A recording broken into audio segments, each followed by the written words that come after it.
Welcome to Bias Bites, a multi-fandom bi-weekly show where we talk recent releases, updates, and everything happening in K-pop news. I'm Tracy. I'm Megan. And I'm Morgan. And today we're talking about current landscape of K-pop artists performing in the US and how different brand deals and collabs affect popularity in K-pop and new developments, mostly regarding some of our favorite rookie groups. If you enjoyed today's episode, please leave a review and rate the podcast 5 stars. We'd also love for you to follow along on social media where we keep the conversation going between episodes. You can find us on TikTok and Instagram at Bias Bites Pod. This episode also happens to be Tracy's birthday episode, so please make sure to go and let her know happy birthday. And now, let's get into the episode.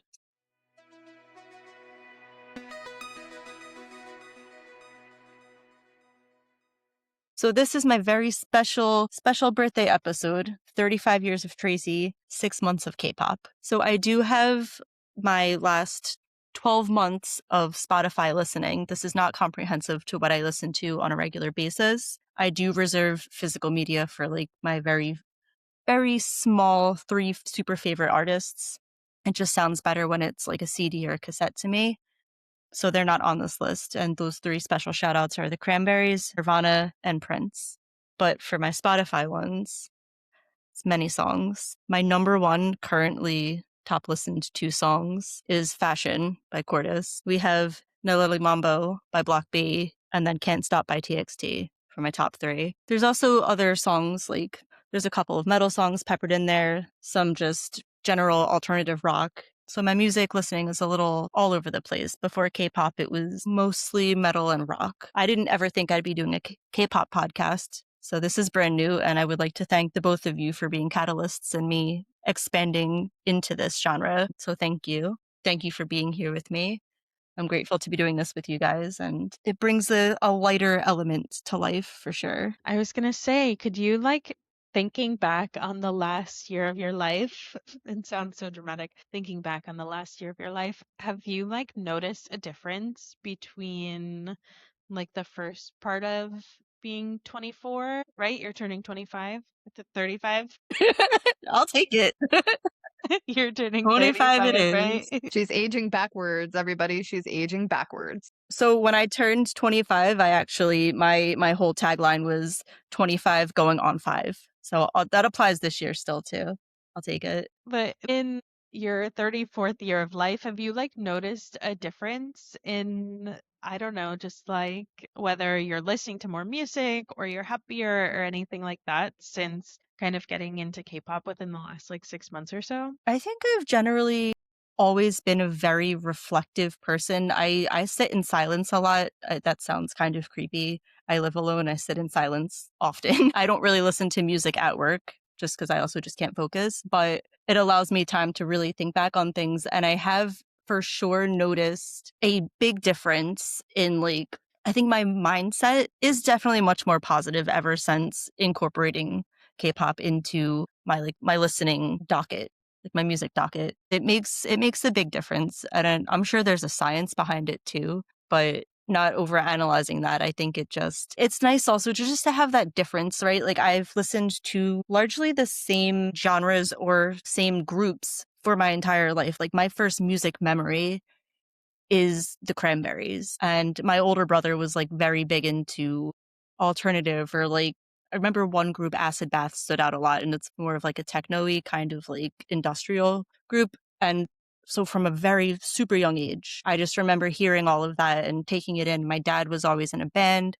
so we always had rock music in the garage, and my mom was big into country and blues. And I was obsessed with Hanson. That was my big, little girl boy group crush. So it's as an adult, I've kind of carried all of that music with me, and I've just never made the trek into K-pop. So coming into 35 with this now, I think it makes life a lot lighter, especially since the world can be a very scary place, I think, a lot. So it helps take a lot of the darker side of that out of it, or lighten the load a little bit. For sure. I think for a lot of people, K-pop is I don't know if I'd say an escape, but just definitely a distraction, something to make life seem fun when it's not always that fun. I've definitely seen memes where people are oh, gauging my mental health and how bad life is on how much I've been listening to K-pop, and I think it's hysterical because I'm like, I kind of get that for like other non-K-pop groups. You definitely have like your songs that really like bring you back and just make you feel better. For sure. Well, I can't wait to see this list next year to see if it's even more K-pop because I have to say for you listening to K-pop for only 6 months out of the year, like I'm looking at your list of top 50 and probably like, I don't know, 40, 35, 40 of these songs are like K-pop songs. I think we'll link this in the bio on the Bias Yeah. Bites Instagram for anyone that wants to check it out. I Leave it will up for like a week or so. I'll definitely no, we'll save this as like your birthday playlist and I'll save a link in the description below if anyone wants to check out Tracy's last year of life Thanks. top tracks. Just go die in my Dramatic. car. No, you know what I mean. You keep trying to kill me off. What's going on? Not at all. No, I should say past year of life. Past year Last. of life top Listen, you track. never know. It's been a Goodbye long forever. day. It's my last episode. Is there anything you're looking forward to doing this next year specifically? There's a lot of things I'm looking forward to. I know just K-pop related wise, I feel like we have a pretty solid roster. I'm going to start it off with my birthday wish came true. TXT is doing their Heart Attack VR in the US. And Yes. I couldn't have asked for a better birthday gift. Come on, that's perfect. I've been talking about it for how long? Every time it comes up, I'm like, can they just do it here? I know we So keep checking the dates. Like, I feel like I've been stalking Amaze VR's Instagram, being like, is it coming? Is it coming? And finally, there is a date. So it's going to be uh, on sale for the US shows on March 30th of 2026. The tickets go on sale at Hello 82. they can take the bonus money we got last night from work. We also, with that, I know we were talking about doing the express passes for KCON LA, which I'm super excited for. We've booked our hotels. Now that they've released like the ticketing information more so, the bonus K-pop gods were smiling upon us with that money. So I think we're going to splurge for that. And then we Perfect. have a whole list of activities for tomorrow. At the time of recording this, it is March 20th in the US Eastern Time. And we are getting up early to rally at Morgan's house to watch the BTS live performance. And then we're going to New York for the day for activities. And then we also will be seeing BTS in August. So there's many K-pop activities happening and coming up. And in general for the next year, I'm just looking forward to having more fun and like doing things, spending more time with the people I love and care about. I love that. I'm usually a homebody, so this has been a nice change of pace and I'm very excited. I think doing more things is a good birthday goal. It's fun. And then you can like look back on your year and think about all the things you've done and be happy. Especially if this is my last year. It's all I have. Rest in peace, Tracy. We hardly knew you. I hardly knew myself. Megan, what's been going on with you lately? We're about a week away from the Stray Kids 6th fan meet, guys. It's coming up. We're almost there. Are you so excited? I'm dreading getting up at 4 a.m. for this because I like my sleep, but they are my ult group and it's worth it. So they officially dropped the fan meet merch. My wallet is crying because I want all of it. It's all so cute to go with the theme of stay in the little house.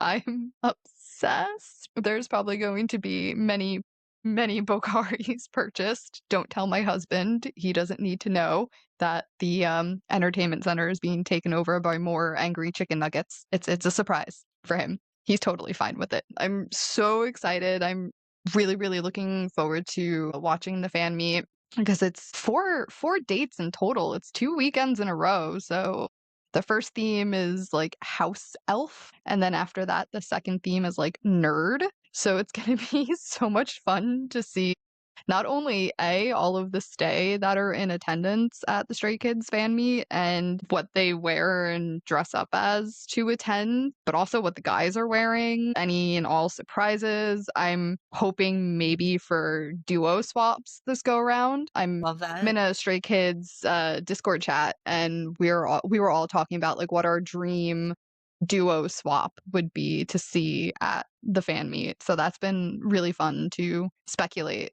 what's going to happen at the fan meet.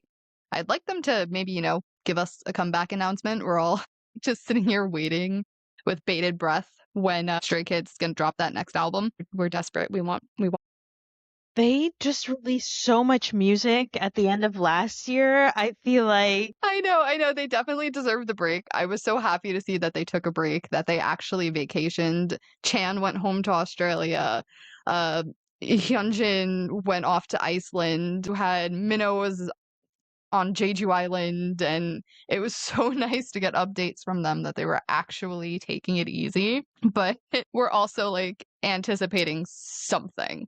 They've been quiet for too long, so they're gonna hit us with something. and we are going to see them at golf balls in not that Golf long. I forgot about Yeah. that. How? How Like, It came up like 3 that's times today like too. it's like just Sorry. over 2 months away. But dare you? So funny. My 35th year. As a stay, I get to go see them and I am so excited to, go hang out at a festival for 12 hours when they're not going to be on stage until like the very last performance. But they're going to be busy, right? It's not their only festival they're doing. Like, they're going to be performing. And I don't know, maybe instead of like a full album, you'll get singles or something. It's always fun to like speculate on what the artists are going to do. Definitely, we're having so much fun speculating like what's to come this year from Stray Kids. We're trying to manifest VR concert for us. Like, and Hypen had one, TXT had one, ATEEZ had one. I think I saw something that Le Sserafim is getting one. Yeah, Le Sserafim and 2S are also doing VR concerts. So they did have like a little VR thing at their like Japanese pop-up that happened for Stray Kids, like this tiny little like VR experience of them on stage. So I'm like, all of us we're manifesting them to take that and run with it and give us like a full-fledged VR show. Will I survive it? Absolutely not. Will I die happy? Absolutely. I really think they're going to be next. I keep waiting. I'm like, when is the Stray Kids VR concert coming, But I'm sure it's something maybe they'll drop once, and cover your ears, listeners. Cover your ears. Once military starts for them. I know, the dreaded M word, military. Maybe they'll give us a VR concert experience then, because we'll be missing them so much. that would kind of be a nice thing to do, actually.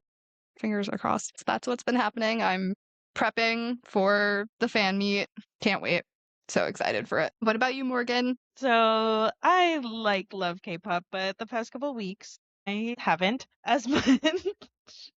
As an engine, I am still just sad. We haven't gotten any updates from B-Lift about Heesung's super sudden, definitely unplanned departure. And he also hasn't made any contact. He hasn't posted on Weverse. I keep waiting to see if they're going to open up his individual Weverse or anything like that, but it's just been radio silence. So that's going on almost 2 weeks, 10 days. It's concerning almost. Last weekend also was the final Zero Base One OT9 concert where the stage director diabolically had them exit one by one through a door.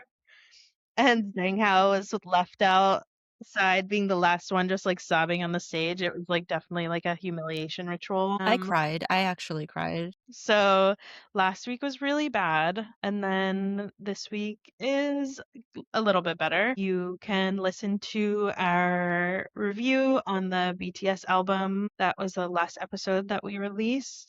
So obviously BTS being back is a happy thing. Also, so many May comebacks were announced. So Modesty is going to debut in April, and then in May it looks like we're getting an Alpha Drive 1 comeback, a Zero Base 1 comeback with the 5 members who remain in Zero Base 1, and then Yahoo is putting together a new group with the members who departed from Zero Base One and Double. And so they're also planning to debut in May. So a lot of fun announcements of things to look forward to. That's I'm really excited. it's been up. Yeah. It's gonna be a fun month.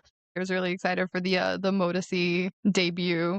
I'm really excited to hear what Three Racha Stray Kids producing team does with their debut track. I think it's going to be such a banger. I can't wait. Got Hooked is the name of the album or single. It's a little unclear. It looks like it's like an EP single. But I feel like even EPs have had like a handful of songs, even if it's like a few. Yeah. I like the artwork. I like that they did the chalkboard thing with it. I thought that was super cool. I do like the artwork. It looks like it's going to be like nautical themed. Obviously, they're like Modesty, like Odyssey, like a journey. Yeah, the cruise thing. And so, yeah, it's all like nautical themed, which I think, I love a theme.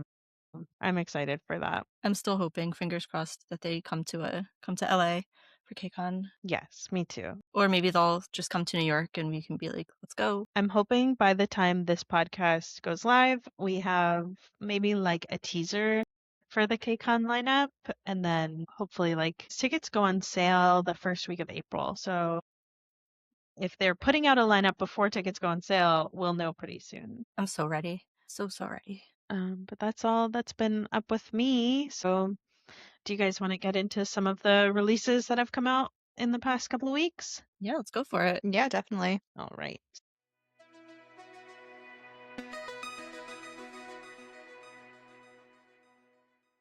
So when I was rounding up the releases for this episode, I originally thought that there wouldn't be as many releases. Everybody kind of like trying to lay low around the BTS comeback, but that wasn't the case. We did have a lot of releases over the past couple weeks. I did the dates from March 9th until now, and then a couple things that I know are upcoming until the next episode. So on March 9th, Aeon,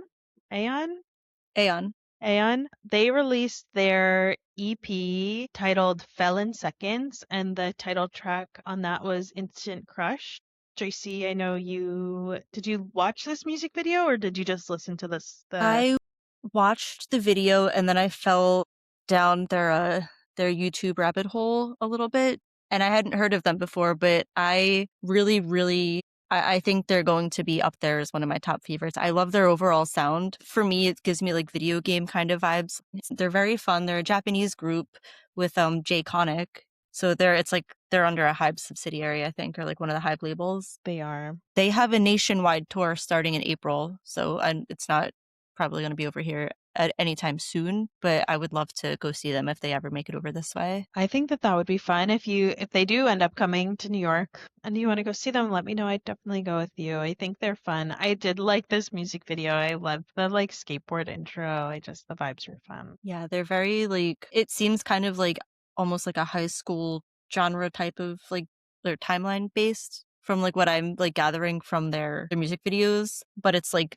nicely done. It doesn't feel like I'm too old to listen to this. It's like jamming out to it, definitely in the car earlier. That's awesome. On that same day, still am going to butcher this name, Nora.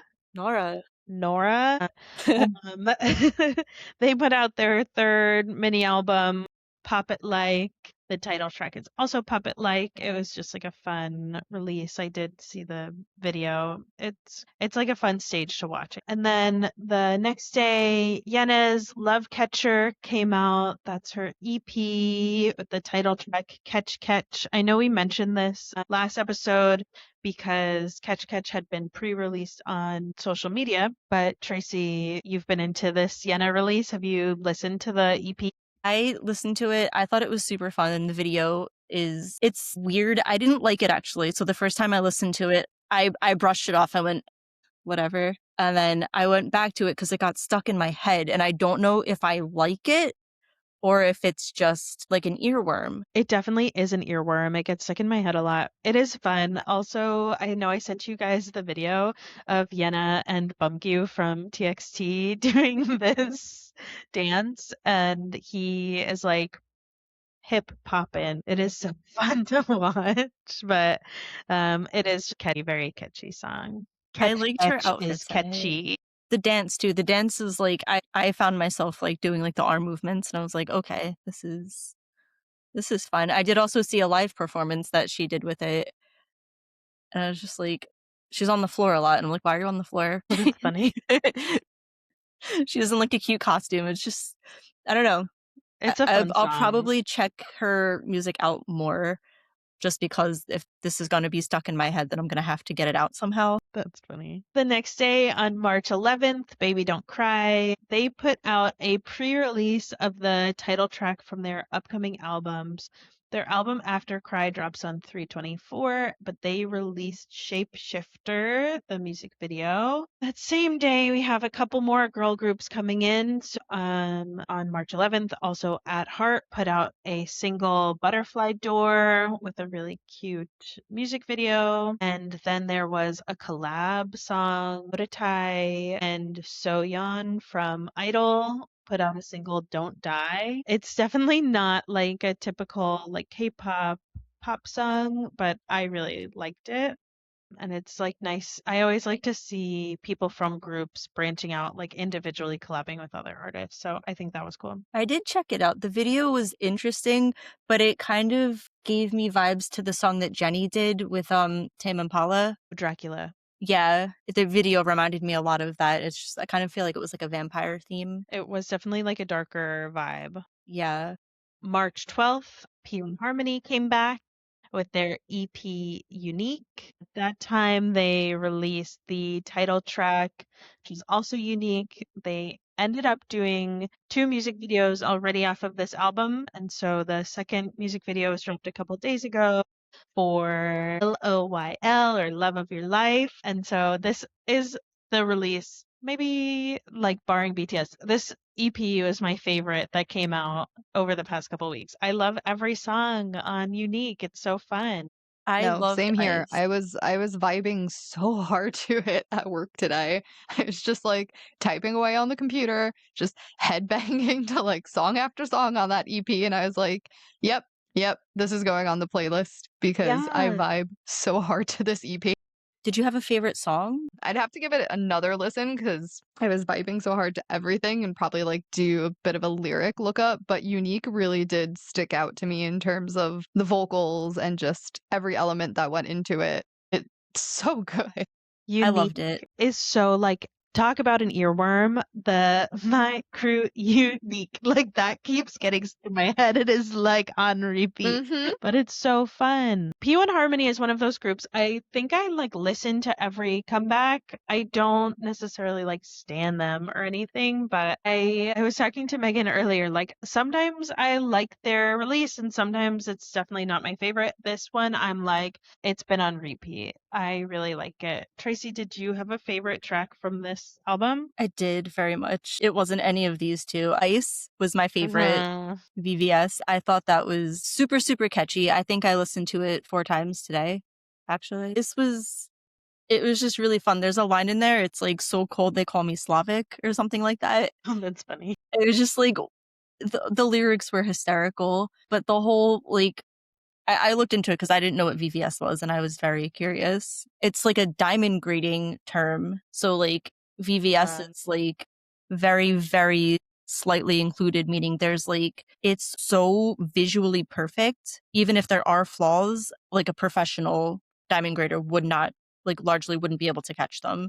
So I So guess it's that like a was play them. on words. Yeah, like them Yeah. metaphorically saying how well, like how good they are as a group and how good they fit into like even like the highest ranking groups. I thought that was really fun, but it's super catchy all over. I didn't like pick up meaning in that song. I just was like vibing to it.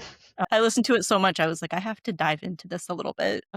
My favorite track, and when I saw that they dropped the music video for Love of Your Life, I like squealed. I was so happy because I love this song and the music video is so good.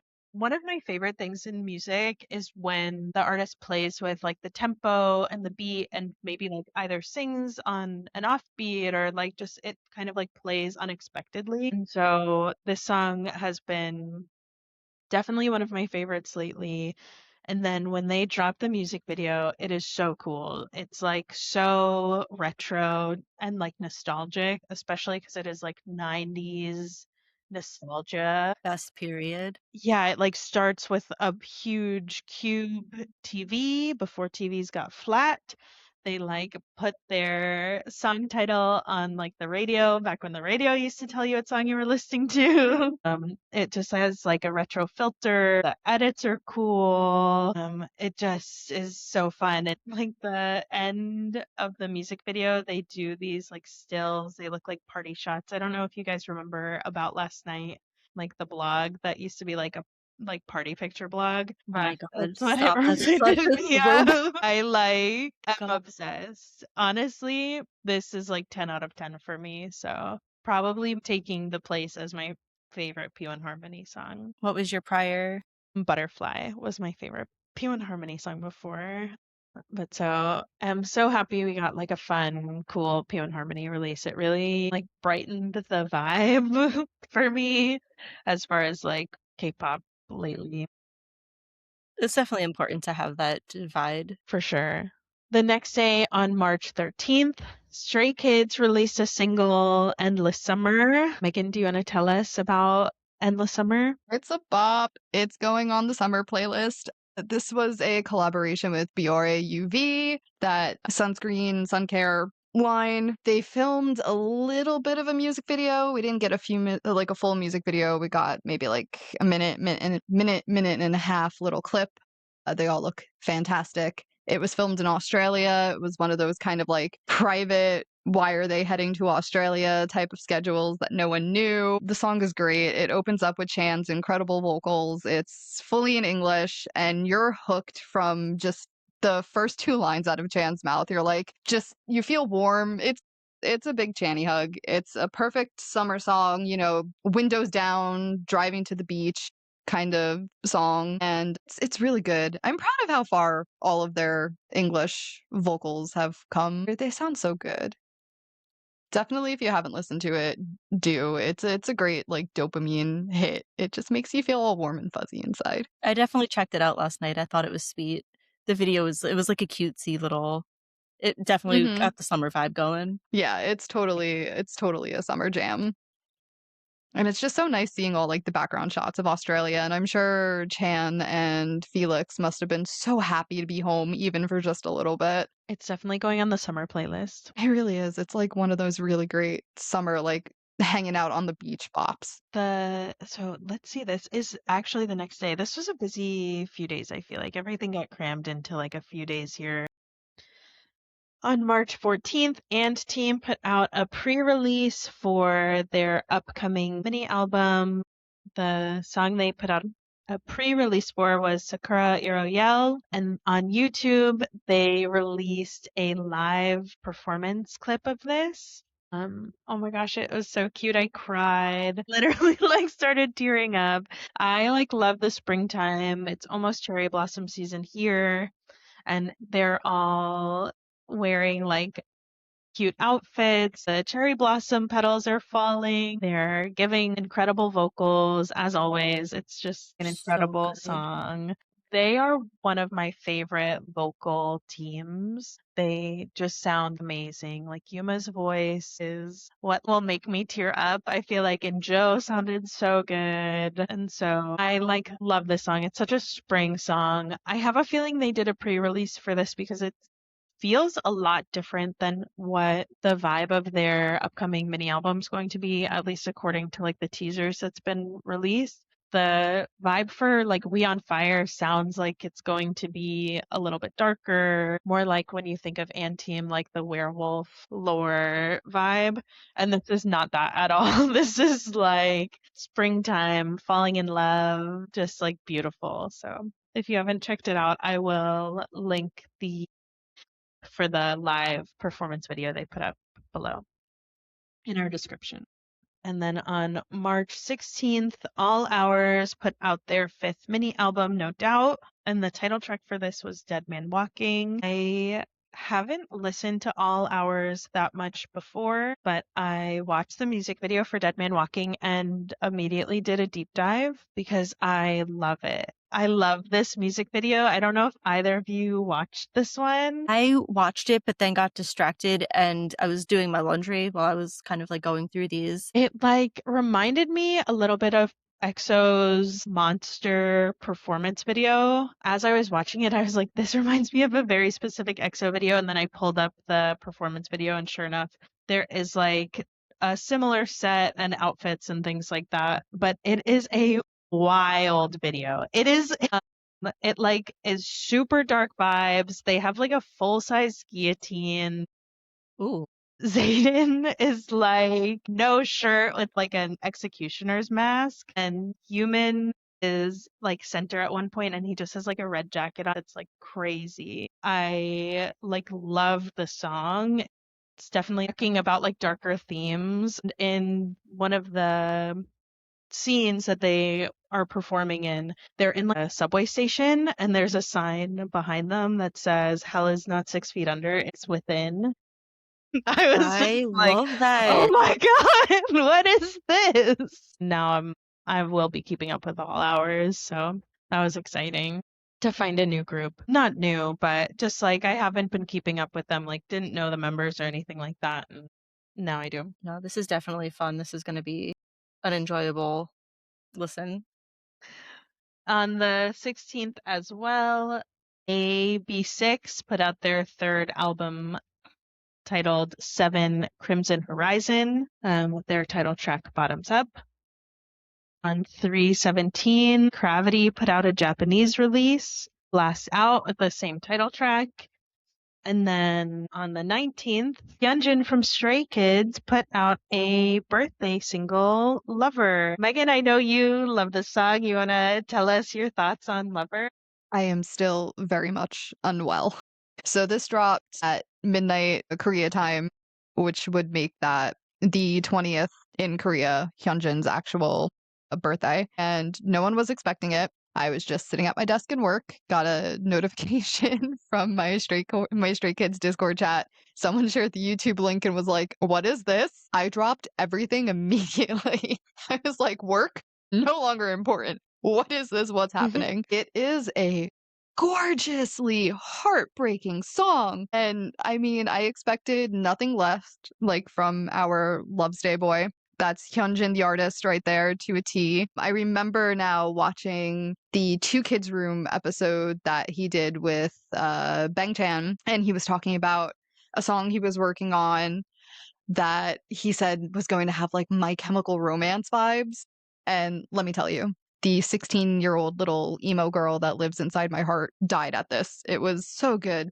The music video was stunning. The black and the white, the artistry, it screamed Hyunjin. And during his birthday live, he was talking about Lover, and he said it was something that he's been working on for like over a year. And I'm just really, really proud of him for it, especially when it came to light and we learned about all of the issues he was having with his voice and how at one point he felt like he might have needed to leave Stray Kids. All the hard work that he put in to basically reclaim his voice and then give us on his birthday, when we were supposed to be showering him with love, this fantastically heartbreaking and amazing song. I was just like, my sweet little dumpling, who hurt you? I just want to hug you. It's so good. I think I've listened to it on YouTube maybe 20 times since yesterday. I can't stop listening to it. I watched the video last night and I really, really loved the cinematography for it. I thought it was really, really, really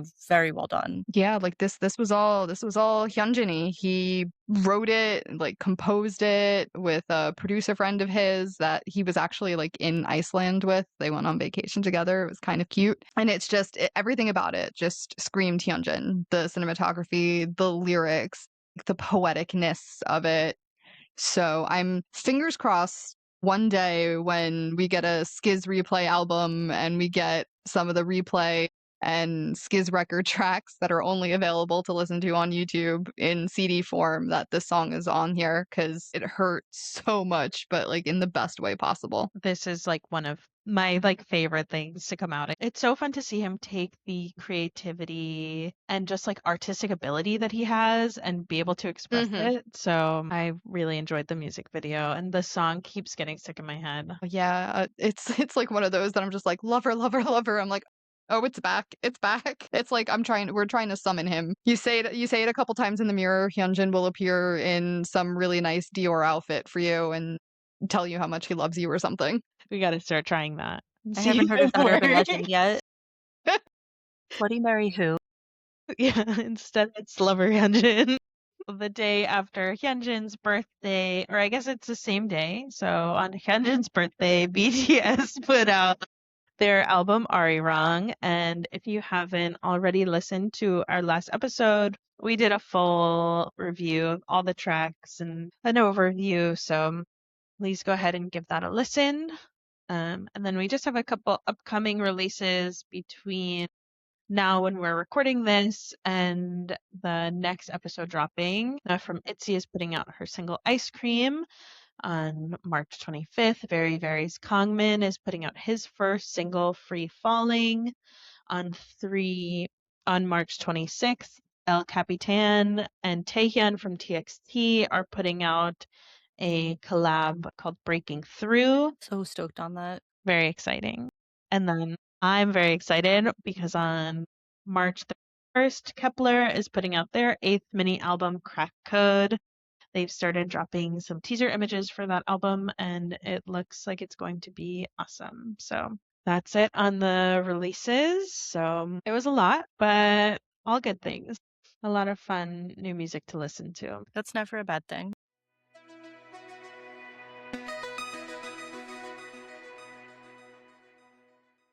Today I'm going to go over some of the upcoming concert trends that we're seeing, some artists that got announced for upcoming tours or festivals, and just kind of how it's playing out a lot differently than past summers as far as K-pop coming to the US. So this past week we got the lineup for Lollapalooza, which is going to be happening this summer, and there were definitely a few K-pop artists on the lineup. So it is just interesting to see how this year, more than any, it seems like K-pop artists are really becoming a staple of music festivals. It's not just like one artist on the bill for the weekend anymore. We have K-pop artists headlining more than ever before.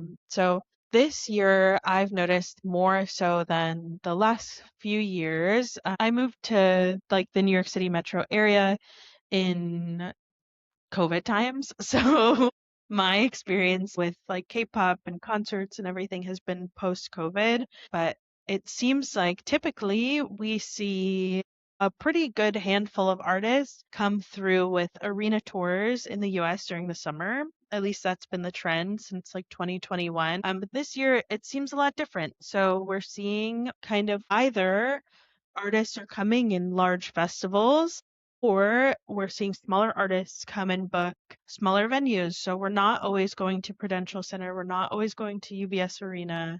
We're switching it up this year. So the two big festivals that have pretty big like K-pop lineups or K-pop acts that are headlining we have this summer is the first one we mentioned earlier that we're going to be going to is Governor's Ball. This is being held in Flushing Meadows and Corona Park in New York City and Queens, happening June 5th through 7th. What I think is awesome about Gov Ball this year is that they have at least one like K-pop or K-pop adjacent group each day. So this is a festival that goes Friday, Saturday, Sunday. And so Cat's Eye is going to be performing on Friday. While not totally K-pop, I know we've mentioned them before. Cat's Eye is like K-pop adjacent. I know they're a global girl group. They're owned by Hive. I think that's fair. And then we're going to Gov Ball. We're only going on Saturday, but of course we're going because Stray Kids is headlining. So that's Saturday the 6th. And then On that Sunday, June 7th, Jenny is headlining, Jenny from Blackpink. So that's like a pretty big thing. We haven't seen GovBall do like a K-pop artist each day. So that's really exciting, especially being local fans to be able to hop on the train, go to a festival to see some of our favorite artists, I think is really exciting. I'm definitely feeling like privileged that we get to do that and we don't have to like book a hotel and travel and we can come home for dinner. It's great. Right. Maybe not dinner, No, but like but maybe like Why midnight not? midnight snacks. snack. Yeah. Girl Midnight dinner. snack. Oh, Stray Kids is up on that stage as the last act I of the was night. gonna say their headline, which is They're headlining. amazing. They're headlining. If you see me there, decked out head to toe in Bokari merch, come say hi. We'll be staying near Yeah. the medical tent so Megan doesn't die. I might Yeah. faint. If you're coming to GovBall and you're going to be there on June 6th to see Stray Kids, please let us know. Hit us up on social media at BySpitesPod. Send us a DM, and we'd love to meet up with you, give you freebies, something like that. It would be fun to like connect with other local stay in the area. Yes, Not I even want to just talk your stay, ear off. I want to everyone. know your bias. I want to know your favorite song. I want to know everything. So that is going to be here sooner than we think it's going to be. I can't wait. It's coming up this week. Lollapalooza sent out the artists who are going to be playing. So this year, Lollapalooza is being held July 30th through August 2nd, 2026 at Grant Park in Chicago. There's quite a few larger K-pop artists who are going to be at Lolla this year.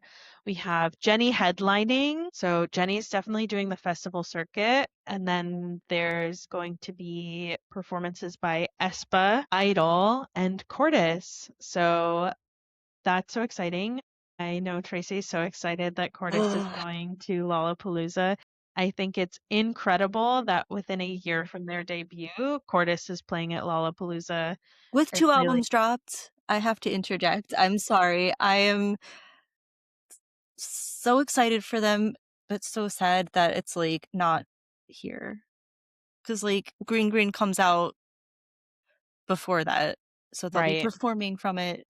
It's not fair. You just have to go to Chicago. I don't want to go to Chicago. So I want to be home for midnight snack. I know. Maybe Cordis will do Guffball next year. I'll do both. Just think it's cool to see festivals adding more and more artists.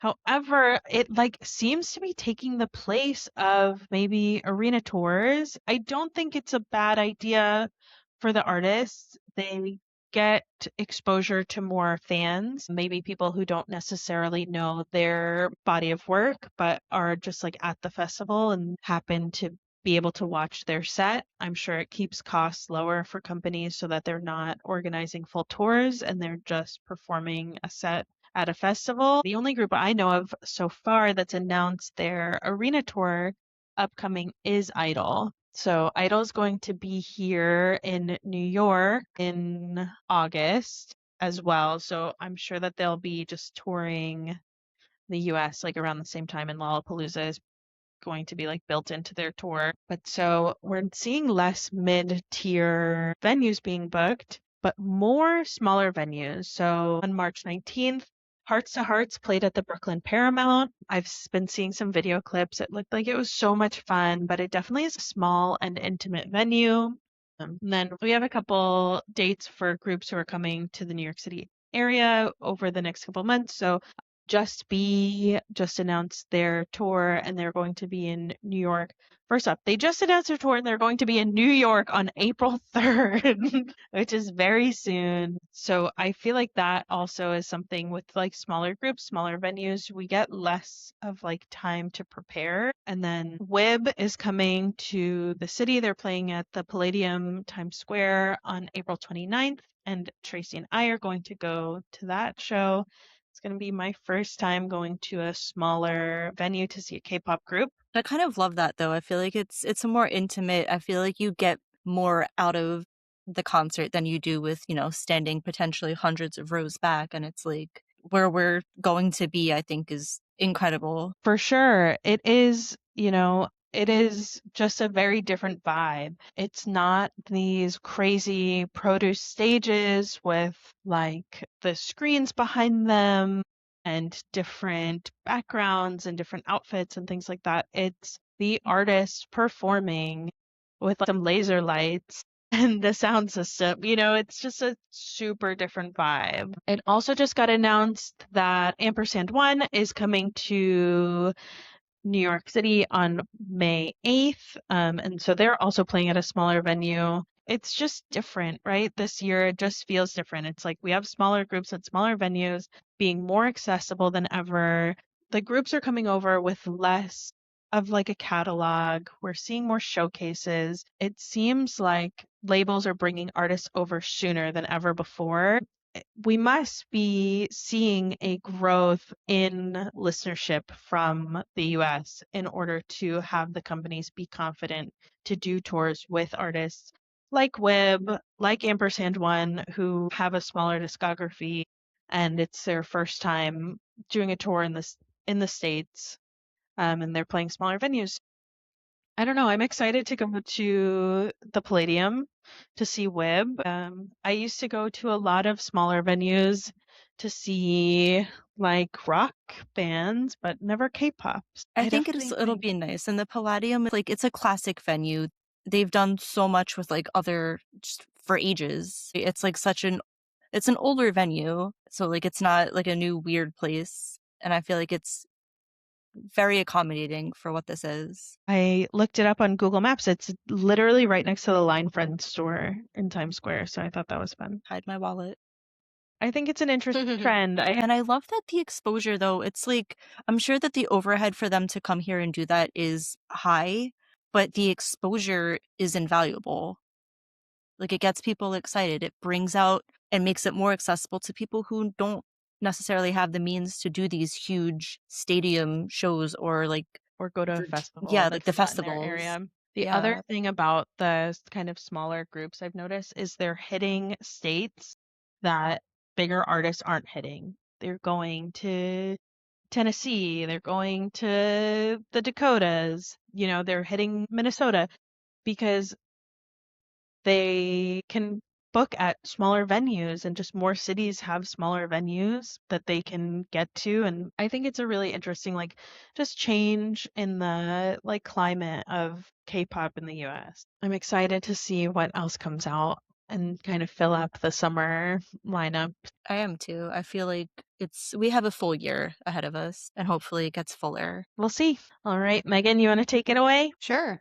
So for this week, I have for you guys kind of branching out a little bit from all the talks we did previous episode about Fashion Week, about how these ambassadorships and brand deals and everything that idols sign up for, how it works to drive new fans to find these groups and idols, and also on the flip side, how it works to make these companies a lot of money. So the example I'm going to use as a stay is everyone's favorite demonic ray of sunshine, Felix. The man has 13, 12, 13, too many ambassadorships to count at this point. He has not one but two infinity stone-filled gauntlets on his wrists, and he's aiming for more. So he was just recently at the F1 race in Shanghai as ambassador to Gentle Monster, also sponsored by Louis Vuitton, two of his brands, as a guest for Mercedes. He was photographed at Shanghai Disney World and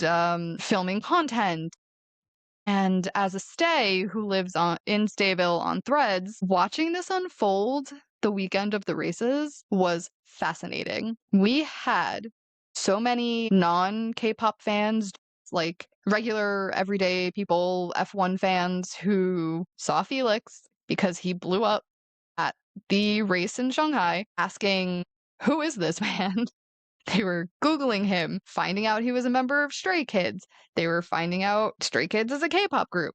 So they were falling down the rabbit hole into discovering Stray Kids through Felix being a guest at this race for his brand ambassadorships. And it's fascinating because now we've welcomed so many new people who are like, hey, saw this guy at the race, thought he looked really cool, looked into him. He's part of a group that makes music. Listen to the music. Okay, I'm hooked. It's so fascinating to watch that happen with idols who have ambassadorships and brand deals and everything. The flip side of this being when you have an idol like Felix or Jungkook or like Rose, like big names from big groups that have ambassadorships and brand deals with your company, their fans, the fan base is going to want to buy what they are a part of. I am guilty of that. I have the Louis Vuitton necklace that Felix designed for UNICEF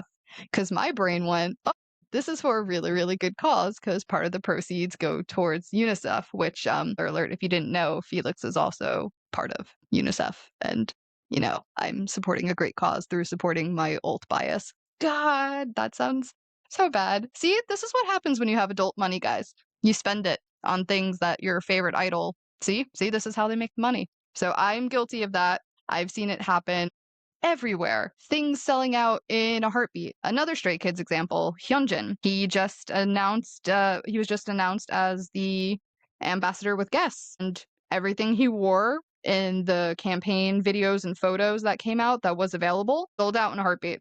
We can't even get some of the stuff here in the States yet. It like sold out globally and they haven't even launched it in the United States yet. That is insane. So it's so fascinating to watch how your K-pop fans latch on to brands and everything that their idol or their groups are a part of, because in their head they're like, hey, this is me supporting my idol. I joke around all the time with Felix and his brand ambassadorship for Gongcha that, you know, I'll go to Gongcha every time I'm at the mall and I'll buy it. A, it's really good boba tea and I like it. And B, I'm keeping my favorite idol gainfully employed. I'm keeping those infinity stones nice and polished on those gauntlets he is wearing, full of them. So it's something that a lot of K-pop fans will gladly give their money for. And it doesn't matter if it's like a super expensive luxury brand like Louis Vuitton, Versace, Fendi, Prada. If they see their idol rocking something from it, they are there in a heartbeat to buy. So you have all of these brands reaching out to these idols, especially, you know, your Stray Kids, your Blackpinks, your BTSs, and all of these big globally well-known groups. And they're like, we want you to partner with us because we know you'll do a great job modeling, selling, being a part of our brand. And in a way, it helps generate so much revenue for us as well. When It's crazy. Finn did the ramen noodle collab with MEP, Yeah. I definitely looked into getting those ramen noodles. The Pepero, Stray Kids. Yeah. Yeah, Stray Kids with the Pepero. Like, you had New Jeans with the Pepero before Stray Kids. I am also guilty of going to H Mart and trying to snab every single box of Pepero I could find with Stray Kids and Felix's face on it.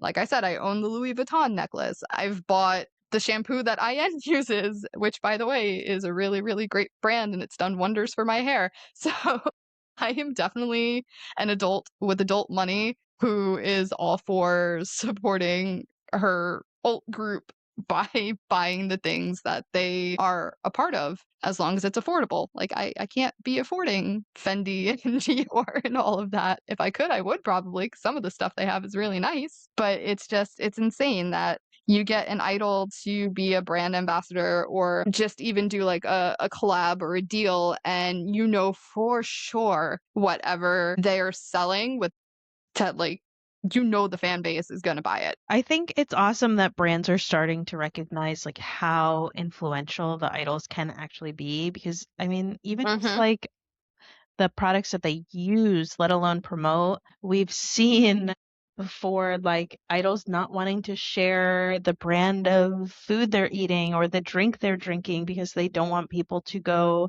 and sell it out so that they can't get it anymore. So it's nice to see. It definitely reminds me of one of the BTS lives where they kept name dropping brand names. Yeah, like V and JK, like brand, like dropping the brand names, and Jimin's sitting there like, guys, you can't be saying this. Yeah. You can't be saying this They're on not live right paying now. us. You can't be saying Yeah, they're not this. paying us. Oh my god. I feel like it's very reminiscent of like the 90s and like early 2000s where like celebrities would endorse like Tommy Hilfiger, like Gap, or we had Paris Hilton and Nicki with like the Juicy Couture, and that was everywhere. Yeah, so it's been a very fascinating thing to kind of fall down the rabbit hole and see, especially after Fashion Week. And because, Fashion Week opens so many doors for all of these brands to be like, hey, your favorite idol represents us. Why don't you take a look at what we have and we might be able to entice you with something? And immediately fans are like, okay, it's why Guess sold out of the yellow sweater and the blue striped shirt that Stray Kids Hyunjin was wearing, or why there's lines out the door of a Gongcha when the Felix cardboard cutout gets unveiled, or the kiosks that speak to you in his voice. It's wild. I do think the Felix F1 Gentle Monster Disney collab posts though are like that That's is like crazy the to me. peak of collab. When I saw the carousel posts, I was like, what is happening? How did we get so many people involved in this? But it's really, I mean, it just shows how influential he is because all of these crazy huge brands wouldn't be utilizing his face if they didn't think it would bring revenue into the company. And then, you find certain brands that take such great care of the idol as well, and they work really, really hard to foster the relationships. Like Hyunjin's birthday, I'm pretty sure he is no longer a part of Versace ever since Donatella Versace stepped down and Versace was sold to Prada. But Donatella Versace today, for Hyunjin's birthday, posted a really, really sweet message to him, wishing him a happy birthday, calling him her forever Versace prince, and sharing photos of their time together when she was the creative director and he was her muse. And it's really touching to see that even after she stepped down and he's no longer part of the brand, that they still have this friendship. That's super sweet, actually. I love that. That's like a very It's the little things like that. It's when Felix was in Paris for a Louis Vuitton show and then immediately needed to get back to Korea when Stray Kids performed for the president of Korea, and Louis Vuitton was like, "Don't worry, we got you. Take the private jet." wow. Yeah. So there's a lot of brands out there that really, really strive to foster a great relationship with the idols that they work with. Not only because it probably keeps them wanting to work together long past when the initial contract is signed and they're more willing to sign up and keep going. And B, it also keeps the fan base happy because as fans, the fans see the idol getting treated so well that they know it's okay to keep supporting the brand that their idol is part of. And we'll just keep doing it. Yeah, keep being real ones. Keep being good to these idols and, they'll make sure that you make a lot of money in the end. Thank you for coming to my TED Talk. This has been Collaborations 101 with Megan, and now we're over to Traci for her news of the week. Thank you, Megan. I'm going to be discussing just a little bit, it's kind of in brevity, but rookie group XLOV seems to be on the rise. They debuted January of 2025. This group, they have like a lot of creative control. Their theme is fun. They're just like a genderless, very androgynous. They make a lot of their own costuming. Their makeup, their nails, everything they do is just, they're fabulous. They're so fabulous. I've really been loving them. But as of Wednesday, March 11th, their agency, 275 Entertainment, was acquired by WM Entertainment. They're a subsidiary of RBW. It's a bigger company than they were under, so hopefully it really helps grow them even more than they already are. For a group with only 10 songs in their catalog, obviously they have like the remixes, but 10 core songs. They have 2 million listeners on Spotify and TikTok, 1.1 on YouTube, 1.6 on Instagram. And they just wrapped up a European tour that really netted them a lot more followers as well and fans. So hopefully now that this new company is taking over, it gives them even more opportunity to expand globally. I know this new one, they're under the same kind of umbrella label with Oh My Girl and Young Posse, Young Posse is a group that I'm obsessed with. I think they're so fun and I'm excited to, to see what's in the future for them. If they come over this way, I'm dragging you both with me. We're going. I think they're just awesome. It seems like there's been a lot of like label switching lately. XLOV is not the only group I've seen with like moving labels or leaving their label or anything like that. They've been super self-sufficient and have really been self-produced, and it's really their creative lead. I do hope that going to a bigger company, they don't lose their creative freedom. That's like a big concern. Pretty good. It seems like they have pretty good autonomy, and they seem to be spoken up well enough and able to communicate in a professional manner when there's something that they just are not going to, to do. And I know largely like their image is their image. They're still very largely under like the general control of the company. They have a large hand in everything, but there's always more, more on the company's side that's being done. It is refreshing though, like not only XLove, but like XG and like these newer groups that are really pushing the like typical K-pop image, I feel like is just really a like cool and refreshing thing to see. It's nice to see idols who are able to be authentically themselves and have a say in the direction of their presentation and just like the vibe and outlook of the group. I know I mentioned earlier K-pop being like this shiny, neatly boxed image, and I wholeheartedly love when a group just does not convey that. I think that the imperfection and like the not falling in line and just conforming, I think that's the whole beauty in music as a whole. But what they're doing is just, it's so different. And for them, I'm excited for any group that is able to hold their own in that manner. I'm so looking forward to seeing more of that. I am excited to see their first release under their new label. I think that's exciting. Hopefully, it just leads to more opportunities for them. Hopefully, it means more funding and more chances for them to put out new releases. That's what it seems like. I'm very hopeful. So my fingers are crossed for them. And my birthday wish is this year for K-pop in general to just keep growing and gaining, but to be able to relinquish more creative freedom to its artists. Like to loosen up a little bit, I feel like. Yes. Yeah, Yes. I think that'd be great too. Are we ready to get into our rapid fire for today? Are you ready to get into my rapid fire for today? That's a great question, guys. May the holy toast help us all.